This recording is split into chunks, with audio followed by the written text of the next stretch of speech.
What's up, family? It's your boy Matt Bradby. Listen, first and foremost, let me just make a declaration. I am not a hater. I'm one for global entrepreneurism, serial entrepreneurism, but I gotta peep game and I gotta state facts. If you are young artists, young songwriters, young beat makers, I want to ask you a question. In 2022, why are you chasing labels to get signed? We've heard it over and over and over from TLC to multiple artists how they were screwed over in the 360 deals and those bad deals. But yet, every year, people will sell their soul for a minute on the stage. Let me tell you something. What God has for you is for you. You ain't got to sell your soul to get it. You just got to work hard. You're going to have to work hard. And when you look at the whole thing, what is a record label? Now, I told a young man the other day, he came and he asked me about his contract before he signed it. Then he came back to me crying about the contract. Now, it ain't my fault. I did music back in the early 80s, 90s, had my own label, dealt with record labels, and I decided that I didn't want to be in that vein of life. I didn't like how it felt. I didn't like the whole energy that came from the record label. It's nothing more than a banking system for enslavement. Because what does a record label do? They're just a bank. All they do is they sign an artist, they give them an advance if you're good enough to get an advance. They're gonna keep track of everything they give you, and they're gonna come a calling. You're gonna have to sign your rights away, sign your life away, and your first album's not gonna make you no money. It's not set up that way. It is not set up that way. That's why Young Dolph, rest his soul, and a lot of people who are independents, the Kodak Blacks, people like that, they can go out here and make millions and not have to sell a million. Uh, they don't have to sell a million records. They don't.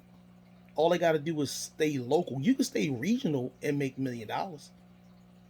Just think about it. If you put out an album, you charge $12.99. You got 100,000 people in a region that listen to you, even 50,000. Off that album, if you do it digitally, that means you don't have to press up no disc because nobody's messing with discs. You can host it on your own web page. You can make it accessible through your. You can use something like one of these digital distribution deals.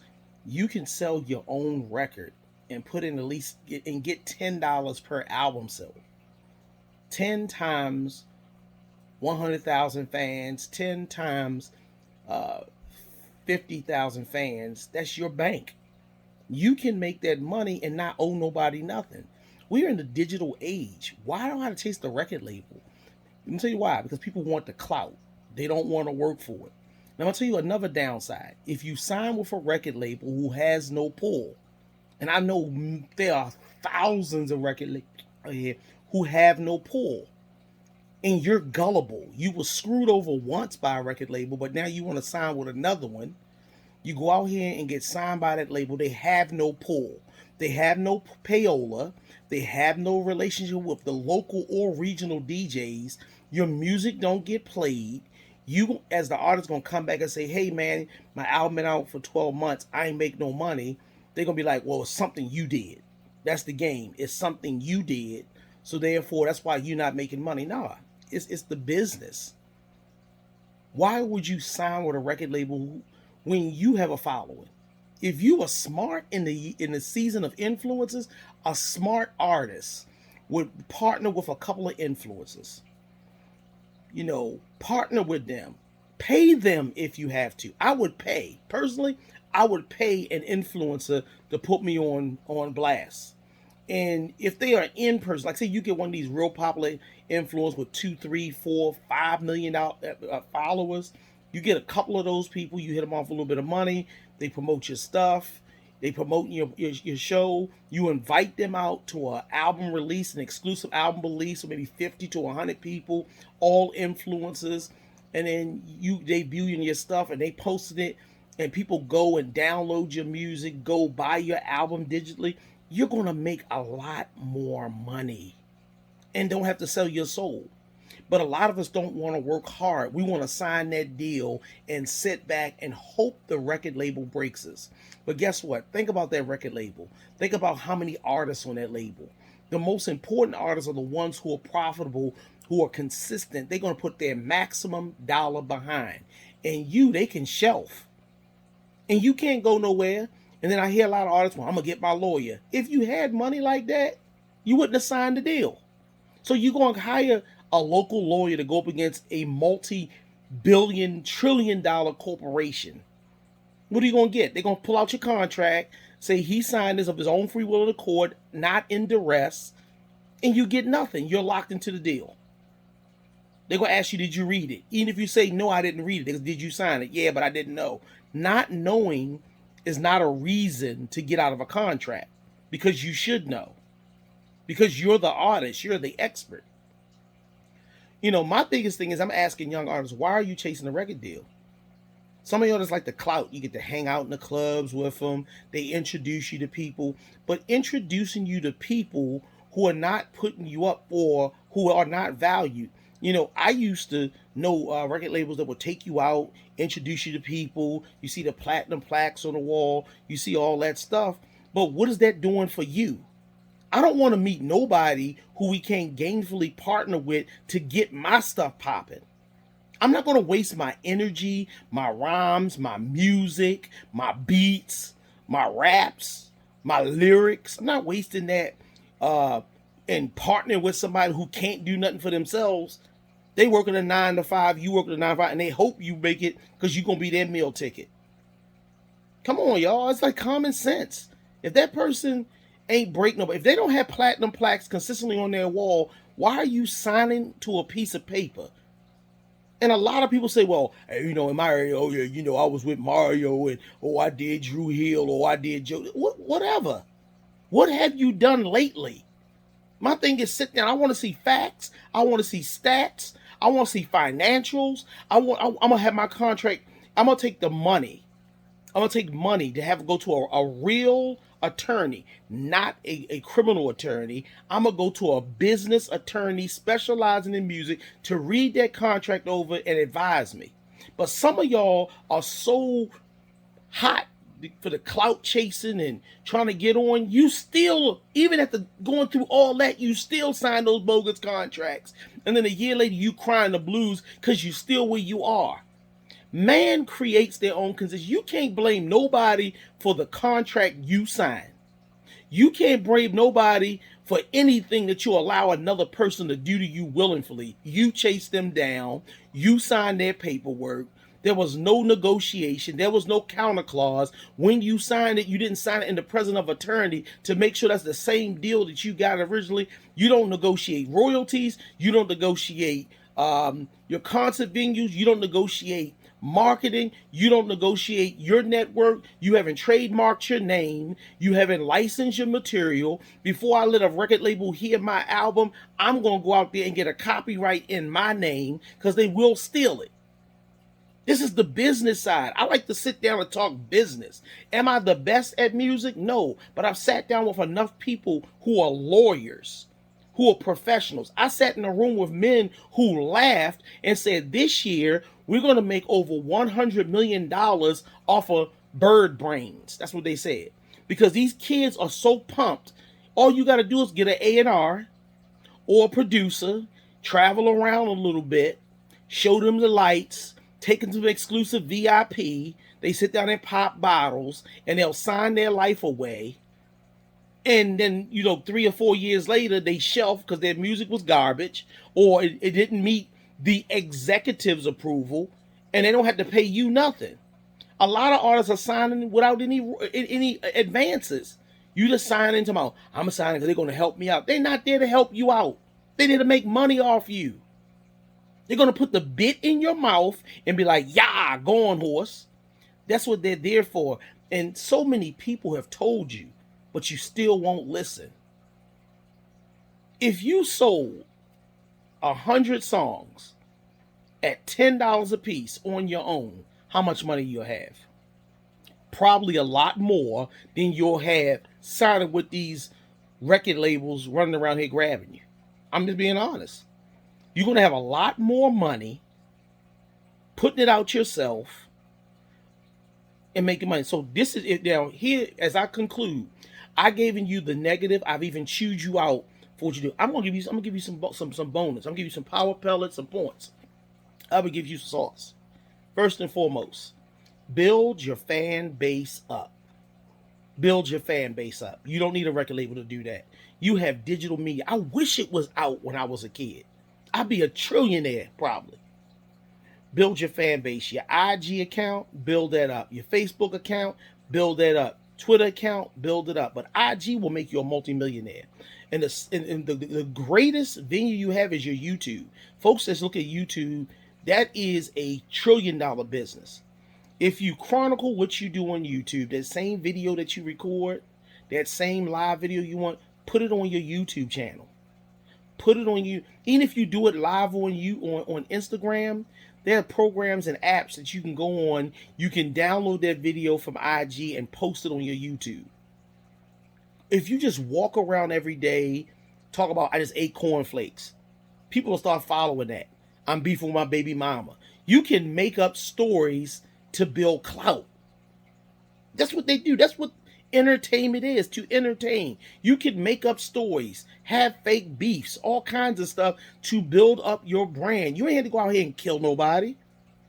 You build your brand, partner with influencers, do collabs with somebody else who's growing up and hot. You ain't get no money like that. They ain't get no money like that. Y'all might as well join forces. Because what that does is allow your brand and your following to cross over and vice versa. Y'all gonna build it. Your goal is not to have the whole world listen to your song, which you can. You can do that in the digital age. But if you get your region, if you're in Baltimore, you can do Baltimore, DC, Virginia, PA. Might get New Jersey, New York. That's hard, but you can get your tri-state region. If you can get I'll say your goal should be 25,000 fans. I mean fans, hardcore fans. Ryan Leslie, you need to go on YouTube and check him out. Ryan Leslie said you don't need thousands of fans. You can use 1,000. Ryan Leslie showed that he had an exclusive party for a song that he's going to put out, and the only people going to get that album is the people that come to that party. And he said it's $1,000 a person to come to that party. Something like that. I might be a little wrong with the numbers, but it's like that.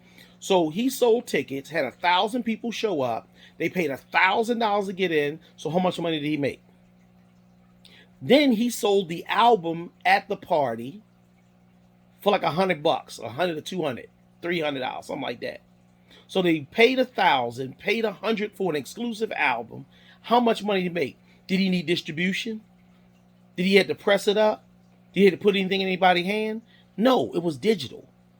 His album release party had 1,000 fans in there. They were cheering, popping bottles, having a good time. They paid $1,000 for the ticket. Even if he split the cost of doing the venue, he made $500 off of the ticket. Plus, he made another $100 off the album. Making money is easy. Thinking is what's hard because we want to take the easy route and then cry the blues when people screw us over. I hope this is helping somebody. So I said, build your own brand, partner with people, get with influencers, get your likes up, real likes. Don't be going on Fiverr and places like that buying bots to build up your following. You need people who are going to buy albums, living, breathing, organic people. To have 100,000 likes or 100,000 followers and they not be real is counterproductive to what you want to do. You want to have living people. Even if you had 1,000, start with 1,000. Your goal is to get 1,000. How are you going to get 1,000? You need at least get 10 new people every week. Got to start off small. I'll say 25 a week. At the end of the month, you got 100. At the end of a year, you got 1,200 fans. Those 1,200 fans love you. Those 1,200 fans buy your 99-cent song that you put out. How much money did you make? You keep building fans. And what you do, you like the party? Fine. Host a party just for your fans. Put it on IG. Put it on social media. Do an exclusive $20 get-together. They come out. So you made $20 on the event. You may split that in half because you got cost to go to the event. So you say you put $10 in your pocket. You put $10 off of those people. They came in. You had a great time. You performed on the stage in front of 1,000 people. Huh? Think about it. That's all you want to do is perform your song. Because let me show you something. Young up and coming people, they want to perform in front of thousands of people and get a portion of the tickets. When you get established, they do places like Vegas. They do intimate venues. Jay-Z, Drake, Beyonce, folks like them, they go to Dubai to perform at a sultan or a sheik or a prince's wedding or birthday party, and they give them a meal, and it be maybe 30 to 40 people there. Your goal is the bag at the end of the day. You don't want to owe nobody nothing, because when you owe people stuff, they own you. They own your soul. The second thing you need to do is tighten up your wisdom. Read some books. Stop smoking and hookering and partying. Read some books. Become a master of your craft. They shouldn't be able to slide nothing by you. Know what your royalty rate is. Know what the percentage. Know your industry. Know your genre. Know who your competition is. Who sounds like you. Know your territory. You should know this. You should know your competition, know the industry. There are so many books out here that you can buy to learn the music industry. You should know how to copyright your stuff, how to trademark. It's online. You can do this stuff all online. It's going to cost you some dollars, but it's going to save you money. Because guess what?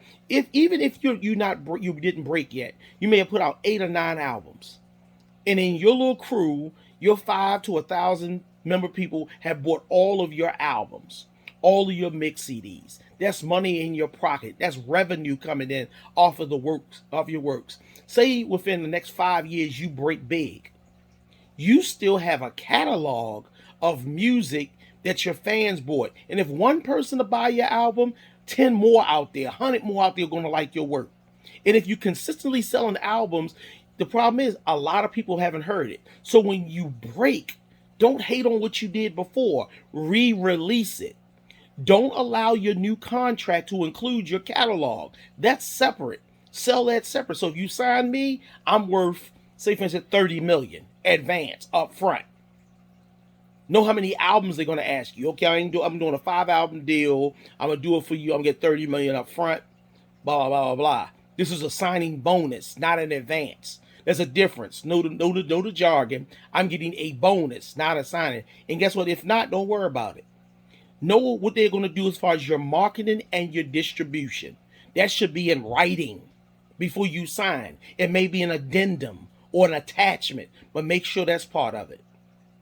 Secondly, don't treat your catalog like the product. That's 2 separate venues. Because guess what? I would say don't sell your catalog, because once you get on, you blow it, you take your stuff previous and you re-release it. You got fame and stuff for your new project. You got solo projects floating around on your self-made label. People who heard that song love you. They're going to research you. You can go on IG and say, hey, y'all, for all my fans out there, because you know you're clout building because you got a hit song, I need y'all to go check out my old albums. They will go cop those old albums and make you richer than the current contract you on. That's called wisdom. That's how I think. That's how I thought when I was in the street and somebody gave me my first package on the arm. And I was afraid because I don't want to owe nobody nothing. So what I did was I made put in my work. I put in my work, gave them their money back, and had enough money out of what I did to buy my own. So if a loss came, it was on me and not them. The Bible says, owe no man nothing but love. And even in the transactions on the street, I knew that. I don't like consignment. What is my price for wholesale? I'll pay for it. Same in the music industry. And finally, the third thing, I said, number 1, build up your following. 2, build up your brand and your wisdom. 3, work. Every day. Be posting something. Every day, be doing something towards your brand. Every day, be reading something. Every day, exercise. Every day, get into a circle, not just with your homeboys. Get around business people. Get around people that if you need 50,000, you could borrow it from them. Because you are the sum of the people you hang around. It's cool to be around the guys in the studio doing this, and that, but that gets old real quick when your stomach hits E. Get around people who are where you want to be. Build your brand. Don't be afraid to pay for a mentor. I'd rather give a man a G to sit down and teach me, or 2 Gs, or 3 Gs, or 100 Gs, whatever it needs, than for me to owe somebody something, going to sell my soul for something because I pay for it. I pay for what I want to learn. You pay for education in college, why not pay a mentor? They will respect you because that's business. And it's a tax write-off too if you do it right. Every mentor you pay is an advisor. They have fees set up. You paid an advisor's fee. Get a receipt for it, claim it on your taxes. That's getting your business in order. You're not in a business, man. You are a business, man. And when you start treating yourself like a brand, like the gem, the blessing you are, the Bible says, and your gifts will make room for you. But it's your wisdom and your knowledge that will sustain you. Your talent can open the door, but it's your character, your wisdom, knowledge, and the application of all the above that's going to keep you there. It's your boy, Matt Bradby. If I've never told you anything, I love you. I believe you. That's why I took 22 minutes out of my life to leave this gym for some producer, some songwriter, some rapper, some gospel singer, some artist, some jazz musician, some group. Stop chasing fame. You have everything you need. Now believe in yourself, to invest in yourself, not to put on a puppet show, but to go out there and put your money to work. If you want to holler at me, I love sitting down talking to people about the business side. I would love to get with you. Holler at your boy. Inbox, DM me. I'll sit down with you. But guess what? It's going to cost you, because my time is worth everything that I invest in it, because the knowledge I got came from books, seminars, and my mentors. Peace and blessings, and I pray that you have a successful and prosperous career, but don't sell your soul because you'll regret it in the end. Peace and blessings.